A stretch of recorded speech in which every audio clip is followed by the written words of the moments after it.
Welcome into College Football Every Game on the Board podcast with our two-hole hitter, mid-major Matt. He's Matt Josephs from ESPN Richmond. We are breaking down the middle part of the Saturday card for Week 3 here. Matt, welcome on in, bud. How you feeling? Feeling good. We are 0-2 on the best bet so far. Gave out some good advice last week. We liked Missouri State in that situation against Marshall. We didn't make it the best bet, though. Navy fell a little short on the team total, but we're feeling good. We'll bounce back. Yeah, it happens. We're going to dig ourselves out of the hole here, guys. If you're new to Every Game on the Board, we're going down in rotation order, talking every single game on the FBS level college football slate. We had Jeff Nadeau break down the first part. We got mid-major Matt here, our two-hole hitter, and then we'll bring in Robbie Vino to finish off this Saturday slate. So starting off this episode, 3:30 Eastern, 135, 136, Washington State and North Texas. We are seeing the mean green anywhere from -5 and a hook to -6.5 as the home favorite, 56 and a hook being the total in Denton, Texas here, Matt. So one of the themes, at least weather-wise, for the section that we have is hot. It is going to be very hot. 94 degrees expected temperature for this game. And I think that'll be an advantage for a North Texas team that practices in this temperature more than Washington State does. You know, it was a very impressive win for Wazoo last week over San Diego State.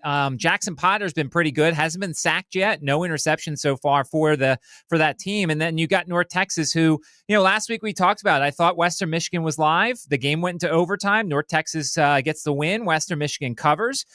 Eric Morris, very familiar with Wazoo. He was the offensive coordinator at the school in 2022. He actually recruited Cam Ward and John Mateer, so he knows his quarterback talent here. They run the 5th fastest tempo in the country, which I think they'll even try and go faster considering how hot it's going to be. Also concerned a bit about the scheduling spot here for Washington State. They have the Apple Cup next week at home against Washington. Remember, that's now a non-conference game, a huge game for Washington State. I'm concerned about the travel. I'm concerned about the temperature. I don't love the spread here, so I'm looking at the North Texas money line, and we're going to try and pair it off with somebody else to get a nice little 2-team money line parlay for Saturday. All right, Matt, good start here. We'll keep it in the Pac-12 matchups. Of course, only 2 teams right now, but Oregon State and Texas Tech up next. And we're seeing the Red Raiders huge favorites here. -23.5, -24 at home in Lubbock, 61.5 being the total. So the Beavers, looks like a tough matchup here in West Texas, Matt. Yeah, and I was very disappointed. I'm all about transparency. Last week I had Oregon State, thought they'd bounce back. They were winning with like a minute and a half, 2 minutes left, and then they gave up 2 touchdowns and lost to Fresno State. I mean, Malik Murphy, he's struggling a bit out there with the fact that they don't have a really good offensive line at Oregon State. Texas Tech has beaten up on 2 really bad opponents, an FCS school and Kent State. They won 62-14 last week. I think they can kind of name their score here. My concern here is they're playing at Utah next week, start a conference play. So I wonder if this is more of a first half wager than a second half wager. The other thing that's interesting here is much like Washington State, who has Washington next week, Oregon State has Oregon next week, a game that they'll find much more important. So I wonder what kind of effort we get here from an already bad team that's 0-2. I'm looking at Texas Tech here, probably in the first half, but it feels like this is one of those ones where they can name their score. Matt, any quick thoughts on the Big 12 champion? We've had this conference is one of those conferences where it's kind of like, deep. It's a deep conference. I feel like there's a bunch of teams going to be in the running, but would you put anybody ahead of Texas Tech here? They're off to a pretty good start. I mean, my favorite coach is Kyle Whittingham, and I love Kyle Whittingham. And so, I'm a Utah guy. I have some money on Utah to win the conference. I have some money on Utah to make the conference championship game. So I got to go with one of my favorite coaches in college football and Utah. Yeah, it should be a fun one. Utah, Texas Tech, throw out, Iowa State as well. So that's going to be a fun race. As we'll move down the list here, Big Ten action. We got USC and Purdue. Trojans, another big favorite here, almost 3 touchdowns, seeing a -20, -20.5, depending where we're shopping. 59 being the total. So the Trojans at the Boilermakers, next one up. I really do want to take Purdue here. USC has beaten up on two really bad teams at home. They scored like 1 million on Missouri State, who we'll talk about next game, and then they scored 1 million on Georgia Southern. Neither of them have very good defenses, and I don't think Purdue does either. But USC last year was 1-4 on the road straight up in conference play. And so that's a bit of a concern here that this is a team that's going to go to Purdue. It's going to be not the temperatures that they're used to out at USC. I think a lot of the statistics they've put up are kind of false statistics so far. But the problem is Purdue's really bad. I mean, they did get the win over the FCS opponent. And the other thing is Barry Odom knows Jaden Maivia. They were both at UNLV. He probably brought Maivia to UNLV, so he knows a lot about the kid. I don't think I can play this game, but I really want to, at 3 touchdowns, take a look at the home dog here. My concern is if this does get to be a shootout here, can Purdue keep up? I want to take the home dog here, but probably won't get to the window on it. And you talked about Missouri State and their step up in class against USC. Now they're at home hosting SMU. This is the next game, guys, 3:30 Eastern. We're seeing the Mustangs minus 28.5 as the road favorite, 61 and a hook being the total. So going on the road here, this is SMU at Missouri State. So do note that, but they're laying 4 touchdowns. Kind of a unique matchup here, Matt. What are we thinking in Missouri State? I mean, it's either SMU or Oklahoma who have the flattest of flat spots this week. SMU coming off the 2 overtime home loss to Baylor, and they're playing for the Iron Skillet next week at TCU. So it's in between 2 rivalry games, and you have this random road trip to the new FBS school. SMU is ranked 135th in pass defense so far in 2 games. Kevin Jennings has a bit of an ankle injury that they're all saying the right things, and it seems like he's going to play in this game. But who knows how long he lasts in this game. And also the other interesting wrinkle is Kevin Jennings was a commitment to Missouri State. He was going to go play at Missouri State, then eventually, I guess, decommitted, and now he's at SMU. So that's another wrinkle to this game. As I said, we liked Missouri State last week. We wish we would have given that out as the best bet. They won straight up in this game. Missouri State's got a decent offense. I really like their quarterback. He played a little bit in the FBS. Clark is a 7th-year guy, so he's been through a lot of the things. And I just don't know what SMU is going to bring to this matchup. So I'm kind of looking at the over here. I don't expect Missouri State to slow down SMU, but I also think Missouri State can score some points, especially if SMU's pass defense continues to be leaky here. I like the over, and I wouldn't fault somebody if they wanted to take the 4 touchdowns with the home team. Yeah, you're right. Flattest of flat spots and great handicap analysis. Bringing up the Iron Skillet on next week's, one of the better named rivalry names. He's Mid-Major Matt. At Mid-Major Matt Joseph's ESPN Richmond, as we'll move down the list here. Staying in the state of Missouri, it is the Missouri Tigers hosting UL Lafayette, the Ragin' Cajuns, and another big point spread here. Missouri minus 27 as the home favorite. So we get the Sun Belt and the SEC, 47 and a hook being the total here, Matt. So 96 degrees expected for this game. So it's going to be a really hot one. And look, once again, could be a flat spot. It's a sandwich to say the least. Coming off the win over Kansas, a huge area battle. And then you begin conference play at home against South Carolina. And so I don't know what we're going to necessarily get from Missouri. Louisiana is an interesting team out of the Sun Belt. They get their win over the FCS team. They lose that first game against Rice, which was a tough one. Nobody knew what Rice was going to look like with Scott Abel as their head coach. I wouldn't fault you if you looked at Louisiana plus the points here in this situation. I think it's very important when you look at these games to look at the coach's history in this situation. How do they handle the flat spots? How do they handle the sandwich spots? Does the coach bring it up? If you hear the coach saying, "Oh yeah, this is not a trap game. My kids are focused and all this stuff," that means it has crept into somebody's mind at least. So I would not mind somebody taking Louisiana here. This is a game that I don't know what kind of Missouri we're going to get, considering they're coming off of a huge win and they've got conference play beginning next week. Matt, to dig a little deeper to what you're talking about, handicapping these games, you bring up. I love it because that's a great point in terms of, what are the coaches saying? How have they done in flat spots? Have you thought about the fact that I brought up to a friend whose brother plays for a FBS program in the state of Florida, a smaller program, but still. And I brought that up to him in terms of, hey, well, this head coach, he struggles doing that. And he was like, yeah, but the head coach it's more about the position coaches and the coordinators. Have you ever thought that way? Because I don't. I always went at it as what is the head coach and sometimes the offensive coordinator. But have you brought into your handicap at all, like position coaches and how that is affecting your handicap, or not too much? I mean, somewhat, you kind of do, but like there's not as much of a history there. And look, the guy who's Yeah. making the pregame and the halftime speeches are usually the head coach. And so if the head coach is, not giving as much as he usually does, then you're potentially looking at a flat spot, in this sort of situation. That's why I kind of look at the history. That's why whenever I handicap the FCS, FBS games, each coach has their own way of handling those situations. Some coaches want to score and keep scoring and score some more. And other coaches want to get a lot of players playing and want to try some different things and stuff like that. So maybe they're not as worried about the score and the spread. They're more trying to get their kids ready for future weeks. And that's why doing a little bit of research to see how coaches handle this situation is very important. That's why I would love to know what Belichick's going to do this weekend. He plays against my Spiders here in Richmond. The game's in Chapel Hill, but how is Belichick going to handle an FCS opponent? He treated the Jets like an FCS opponent a lot of years in the NFL, but is he the type of guy who respects his opponent, or is he the type of guy that Gio Lopez is still playing in the fourth quarter as he tries to work on things for the future? All great points there, Matt. As we'll move down the list here, we got 145, 146, Iowa State and Arkansas State.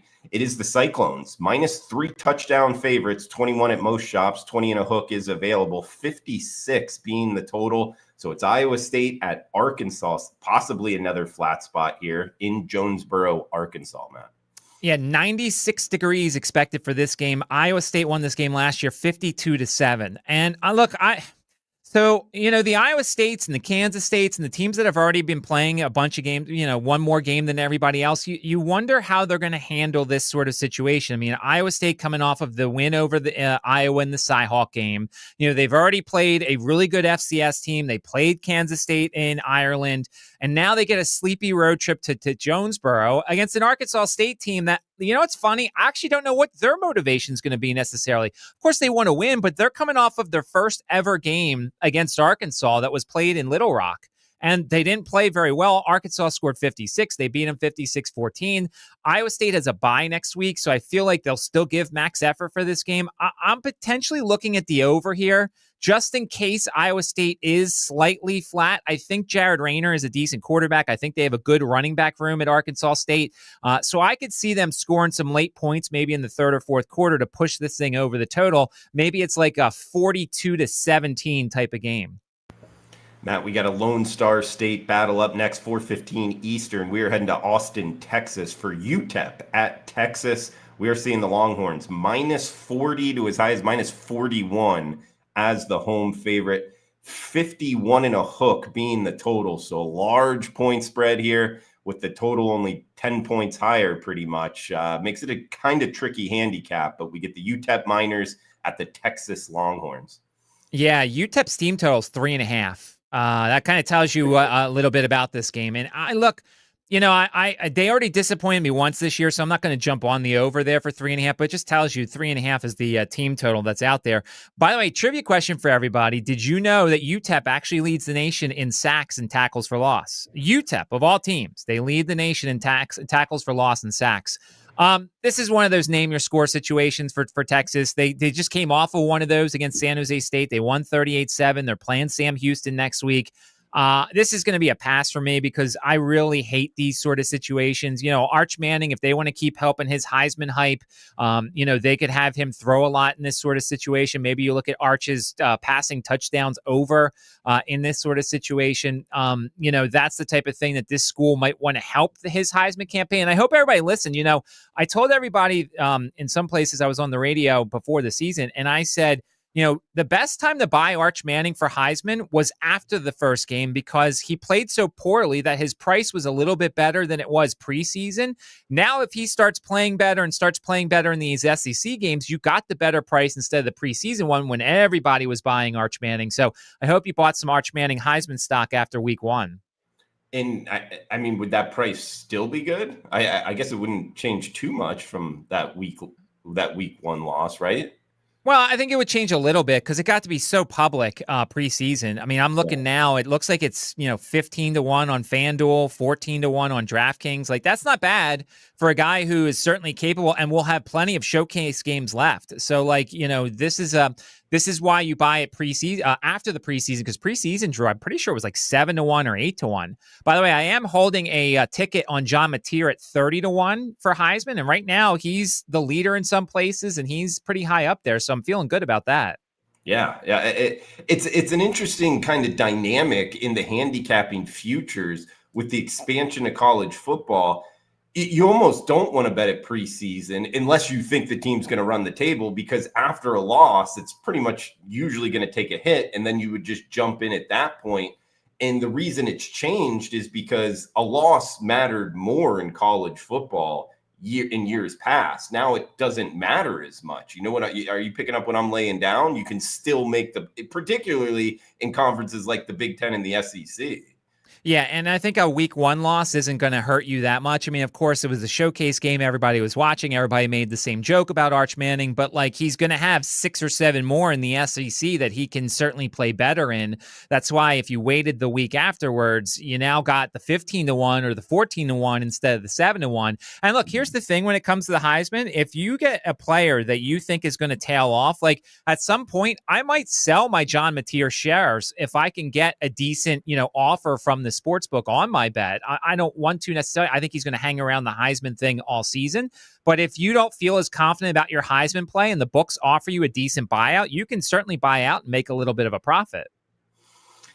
Matt, next game up, we are heading to South Florida for South Florida at Miami. So USF, South Florida, is heading south to Miami, Florida here. And we get the Hurricanes, minus 17.5-point home favorites, 57 and a hook being the total. USF at Miami, great matchup here, Matt. 17.5. This is about what the point spread was last week against the Gators, and they went into the swamp and won outright. Can they shock the world and do it again here, Matt? If they pull this one off, man, they're going to be really high in the rankings, I would think.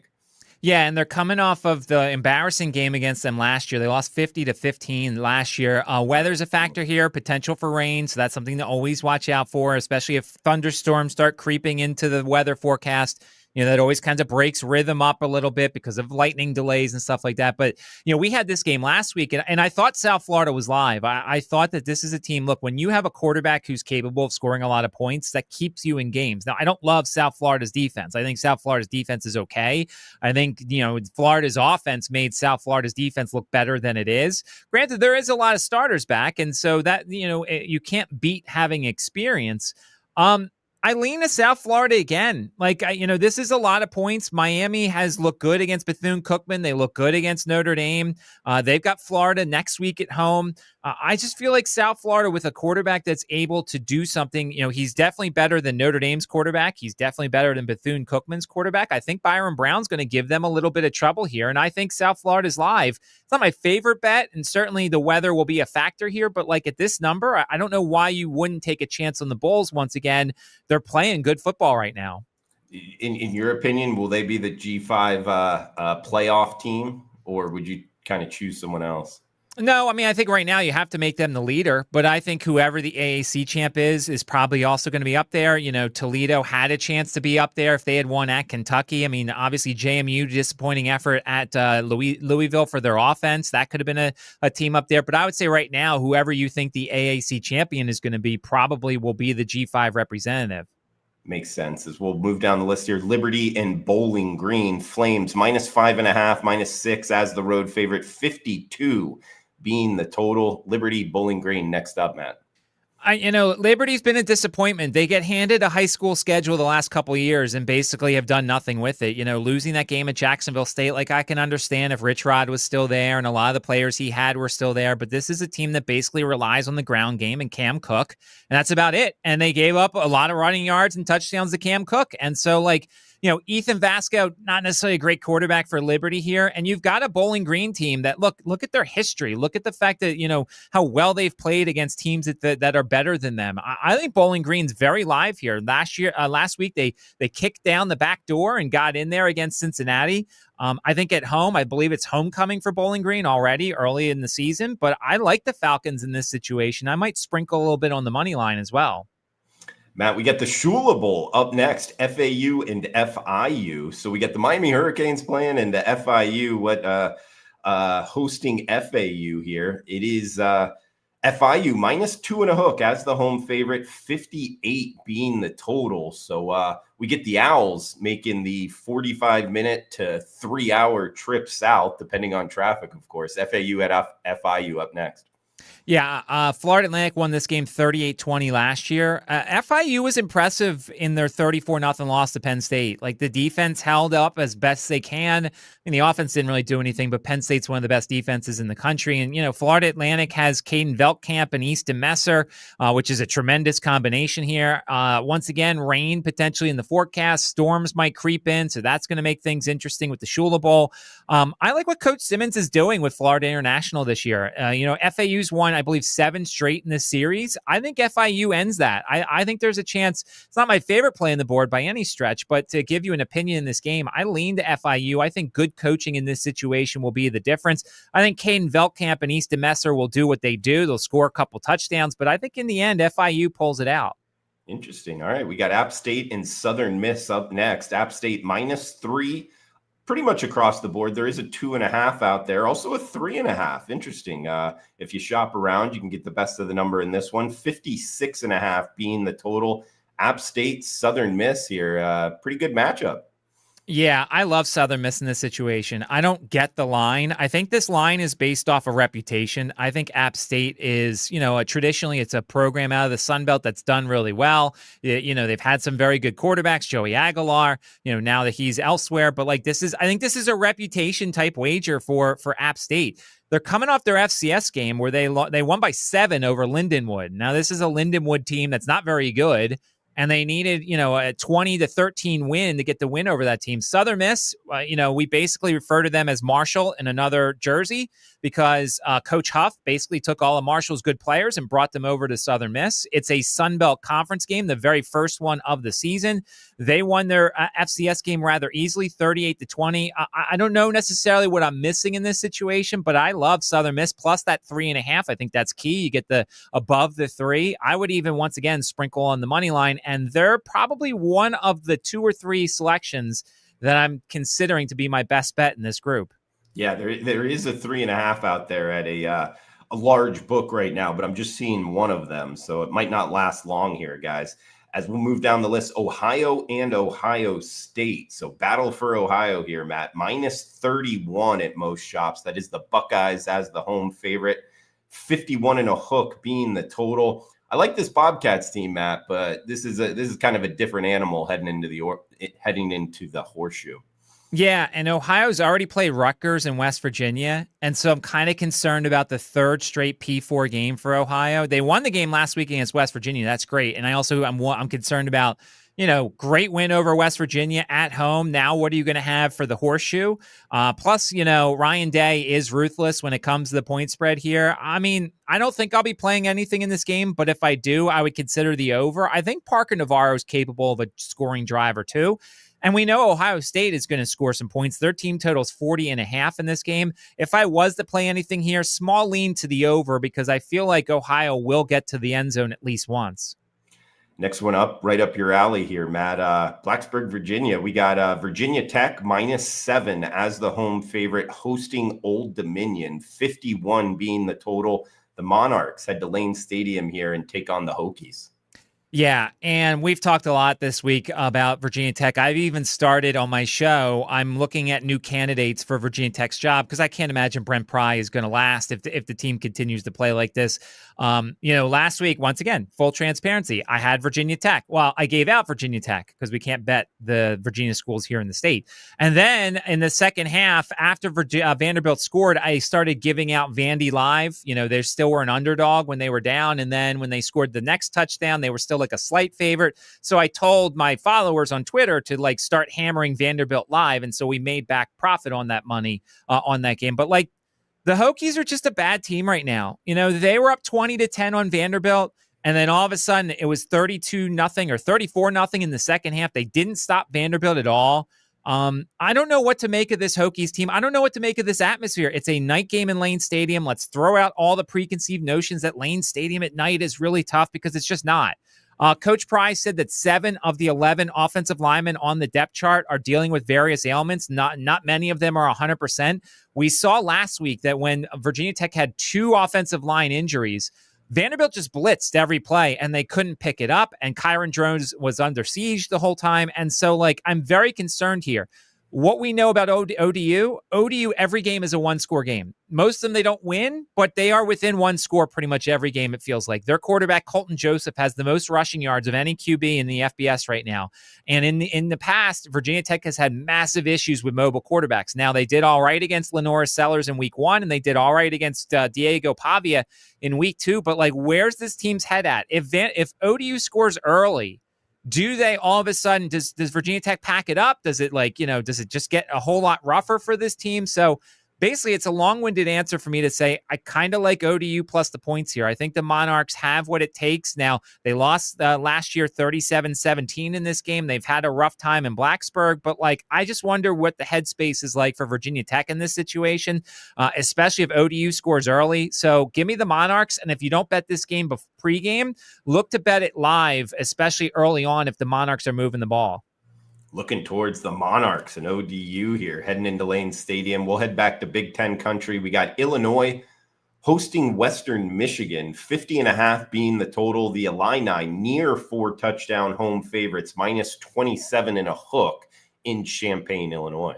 So this is another sandwich spot, and there's so many of them on the card this week. Illinois coming off the really good win at Duke. I was very impressed with Illinois. I think last week we had that in our group, and I thought Duke was live, and I was wrong on that one. They also play at Indiana next week, a very huge game early on in the conference to prove whether or not Illinois is for real. Last year in this situation, Illinois beat Central Michigan 30-9 as a 21-point favorite, which basically means they push, because obviously 30 minus 9 is 21. My Syracuse math helped me out there. Western Michigan is an interesting team because I think Western Michigan's offense is better than we think. You know, they've got Bosma, the tight end, Blake Bosma. They've got Jalen Buckley, the running back here. The problem is they didn't really play very well at Michigan State week 1. Their defense showed up. They shut Michigan State out in the second half. They played better against North Texas, although it was an overtime loss here. So once again, probably a pass here, but I would not fault you if you wanted to take the Broncos in this situation because I think their offense is good enough. Plus, I think Illinois got one eye towards next week at Indiana instead of this week at home against Western Michigan. Yeah, but Western Michigan stayed within the number against Michigan State. So looking to go 2-0 ATS against the Big Ten. This is a big number. I have Western Michigan circled as well, Matt. Great stuff as we got Jacksonville State and Georgia Southern up next, 7:00 Eastern in Statesboro, Georgia. Should be a pretty good atmosphere here as Georgia Southern -3.5 as the home favorite, 59 and a hook being the total.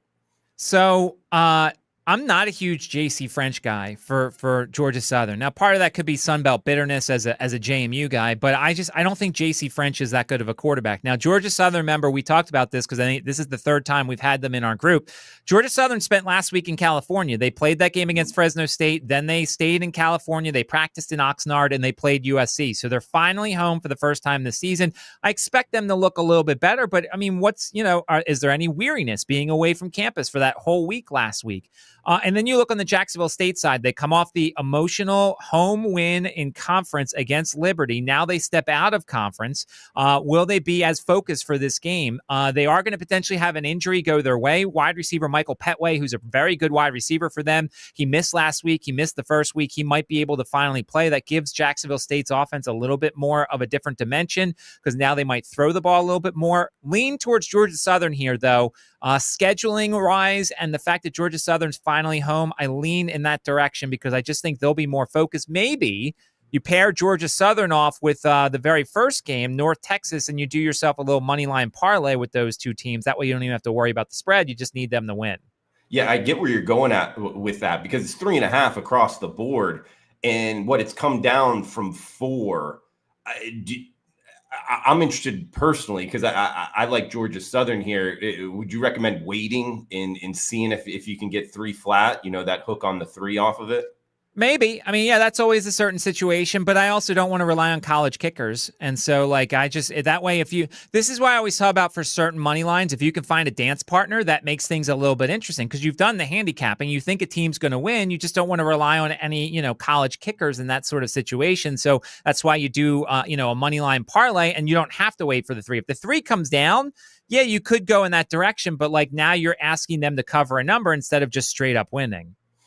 All right, from Statesboro, Georgia to Oxford, Mississippi, we got 7 o'clock Eastern, 6 o'clock local time. It is Ole Miss, minus 7-point home favorites, hosting Arkansas, 61.5 being the total. It's the Razorbacks at the Ole Miss Rebels here, Matt.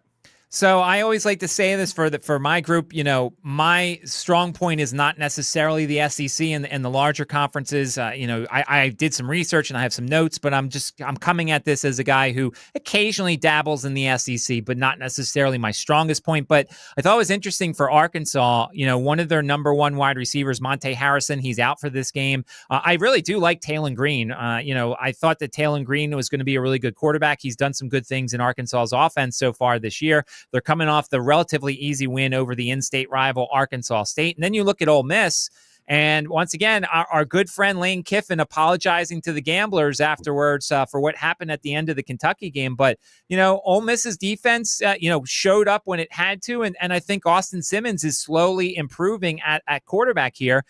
Also interesting, 3 former Razorbacks are on Ole Miss. A couple of them are on the injury report. And remember, we now are going to get participation reports for all these SEC games. So that's something you certainly want to pay attention to. Which coach is taking it seriously, which is not. There's a couple of key players that are listed in Ole Miss's participation report. They have to do one. They have to do one early in the week, and then I think it's 48 hours and 24 hours and like 2 hours before kickoff. So something to always watch out for in these games is the participation reports. Long and short here, it feels like this isn't over. I think that Arkansas is going to score some points here. I think Talon Green is capable of moving the ball on Ole Miss, and I certainly will always lean towards Ole Miss scoring with Lane Kiffin as their head coach. Feels like an over here in this situation. I don't know about you. You're the SEC expert of the two of us. I mean, you bring up Lane Kiffin in his comments. That makes me think he's not going to want to go 2 straight games not covering the point spread here, Matt. And with it being just 7 flat, that could come into play here with being in front of the home fans if he has the opportunity to cover. But no, I haven't bet this one yet. We got a couple games left here, guys. We're talking with Matt Josephs, ESPN Richmond at Mid-Major Matt on Twitter. A good follow, always giving out good information here in the college football betting world. Also knows college basketball very well, MLB as well. So check out his show, ESPN Richmond, and follow him on Twitter at Mid-Major Matt. This is Every Game on the Board podcast, Apple Podcasts, Spotify, YouTube, Every Game on the Board, doing it weekly here, guys, breaking down the FBS slate. We got 2 games left here. And then we'll bring in Robbie Vino to finish off the card. We'll get a best bet from Matt as well. We got Vanderbilt and South Carolina. We get the Gamecocks minus 3.5, minus 4 at home, 49 being the total. Kind of a sleeper matchup here in the SEC in Columbia, South Carolina. Yeah, it's who looked better against Virginia Tech, really. I mean, obviously, I watched both of these teams from the lens of the Hokies here, and certainly Vanderbilt in that second half looked very, very good. Last year, South Carolina won this game 28-7, and obviously, I'm a huge Shane Beamer guy. Shane has been great. He's been on my radio show twice the last 2 years. He's come on the show and talked to us, and Shane just got like a 4 or 5 star kid in the Richmond area, and so he's a guy that's making some moves with regards to South Carolina. It's funny.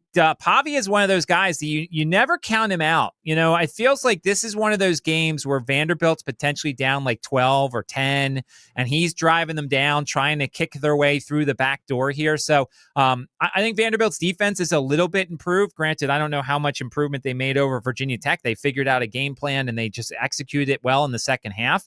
But I kind of like Vanderbilt in this situation. Pavia feels like one of those quarterbacks that you want as an underdog because you know that he's going to have what it takes in the end to potentially drive his team down to get the cover.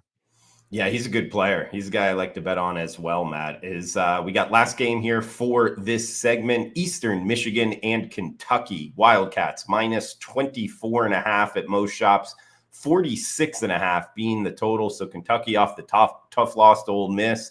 They did cover, and now they're hosting a MAC team. Any interest in Lexington, Kentucky? Well, I mean, what is the thing we say, Drew? Chris Creighton in as an underdog. I mean, it was like 33-14 the last 10 years against the spread as an underdog. I mean, Eastern Michigan, you never bet them as a favorite. You never do. They are never good as a front runner. You saw it last week. They lost to an FCS team. Now, the problem is, I mean, Eastern Michigan's really not good this year. Their offense, they lost a ton of talent in their offense. But I wonder what Kentucky's headspace is at. Where are they right now after that game at home? They always get really excited about Ole Miss. They always play Ole Miss really close. They've made a change at quarterback. Cutter Boley, I hope I said that right, is starting at quarterback. So that's either really good or really bad. I mean, Zach Calzada was not very good under center. They're going to be without DJ Waller Jr., a cornerback for this game.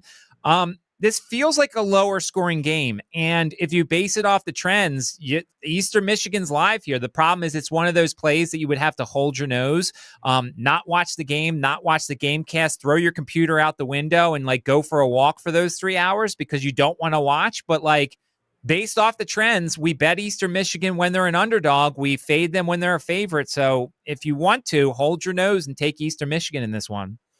The old fire the bet and just check the box score later type of bet on EMU, probably like that stat 33-14. Chris Creighton as a dog for Eastern Michigan. Matt, great segment overall, man. Do you got a best bet for the listeners?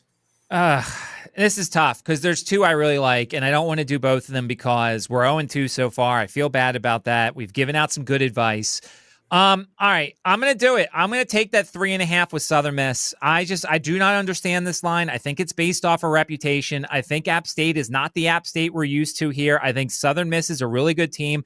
Braylon Braxton's a really good quarterback here. I really think unless there's some sort of injury that magically comes out, on Friday or whatever for this game, I just don't think that App State is as good as they're giving credit for. So take that 3.5 that's still out there. I don't think it'll be there on Saturday, but give me 3.5 on Southern Miss.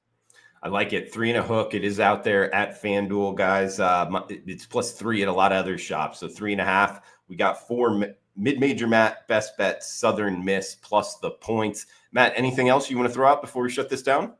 No, it should be a fun weekend and certainly a lot of great sandwich spots here. I mean, I'm hoping my beloved Temple Owls, another one who's going to be very popular this week, it feels like, because of the Oklahoma situation.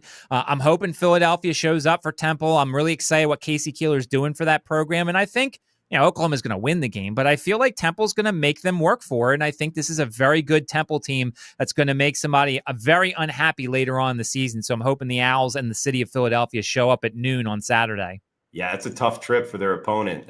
Maybe look towards taking the points there with the Owls. So, Matt, great stuff as always, man. Follow him on Twitter at MidMajorMatt. Check out his show, ESPN Richmond. That's going to do it for episode number 2. We'll be back with Robbie Vino and finish off the Saturday card. Thanks for tuning in, guys. Smash that like button, give us a comment, and cash those tickets. Thanks for tuning in.